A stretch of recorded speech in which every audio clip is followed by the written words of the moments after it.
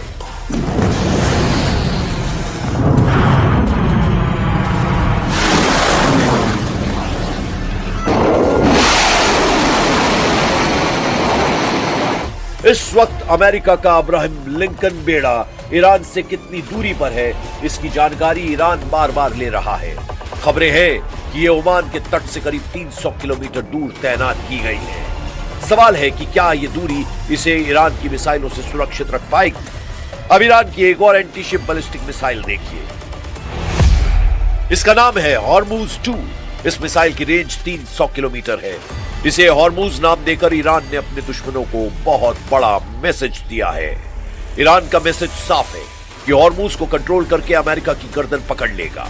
इस समुद्री गलियारे को कई घंटों तक बंद रखकर ईरान ने व्हाइट हाउस तक मैसेज दे दिया है। मैसेज ये है कि मिसाइल उड़ेगी और कैरियर पर फटेगी। मैसेज है कि ड्रोन लॉन्च होंगे और पूरे बैटल ग्रुप को डुबो देंगे। ईरान बता रहा है कि उसके फास्ट मोड वाले चक्रव्यूह से नहीं बच पाएगा अमेरिका का सबसे बड़ा जंगी बेड़ा। लेकिन इन धमकियों के बावजूद डोनाल्ड ट्रंप अपने बैटल ग्रुप से ईरान को पूरी तरह घेर लेना चाहते हैं। अमेरिका के कैरियर बैटल ग्रुप की तस्वीर नंबर 1, अमेरिका के कैरियर बैटल ग्रुप की तस्वीर नंबर 2, तस्वीर नंबर 3 जिसमें एयरक्राफ्ट कैरियर भी है और आर्लेगबर्ग क्लास का डिस्ट्रॉयर भी, और इस बैटल ग्रुप की सबसे खतरनाक ताकत तस्वीर नंबर 4। अमेरिका ने अपने जंगी बेड़े के साथ साथ बाकी जहाजों को भी ईरान से दूरी बनाए रखने का ऑर्डर जारी किया है। अब ये कितनी दूरी है इसे समझिए, क्योंकि सवाल है कि अमेरिका का कैरियर बैटल ग्रुप ईरान से कितनी दूरी पर होगा। अभी रिपोर्ट्स के मुताबिक अमेरिकी बेड़ा ओमान के तट से करीब 300 किलोमीटर दूर है। ओमान से 300 किलोमीटर दूर रहने का मतलब है कि अब ये ईरान से करीब 2000 किलोमीटर दूर हो सकता है। ये दूरी बहुत ज्यादा है, लेकिन सवाल है कि क्या इतने फासले पर ईरान का हमला आसान होगा या ये अमेरिका के लिए सुरक्षित दूरी है। ईरान की मिसाइल और कामिकाजे ड्रोन की रेंज ज्यादा से ज्यादा 2500 किलोमीटर है। लिहाजा अमेरिका की कोशिश होनी चाहिए कि वो ईरान से कम 3000 किलोमीटर की दूरी बनाए रखे।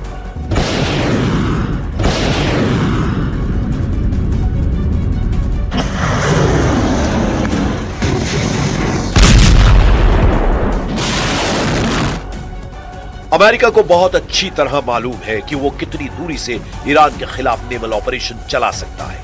लेकिन अमेरिका का बैटल ग्रुप अगर ईरान के करीब आया तो क्या होगा। ईरान ने बता दिया है कि उसके टुकड़े कर दिए जाएंगे और इसके लिए वो अपनी तमाम मिसाइल और ड्रोन पावर का इस्तेमाल करेगा। ऐसे में अभी की हालत में क्या अमेरिकी बेड़ा डेंजर जोन में हो सकता है। ईरान की मिसाइल पावर पहले भी अमेरिका और इजराइल के हर डिफेंस को चकमा दे चुकी है। ऐसे में ईरान के करीब होने का नतीजा बहुत घातक हो सकता है।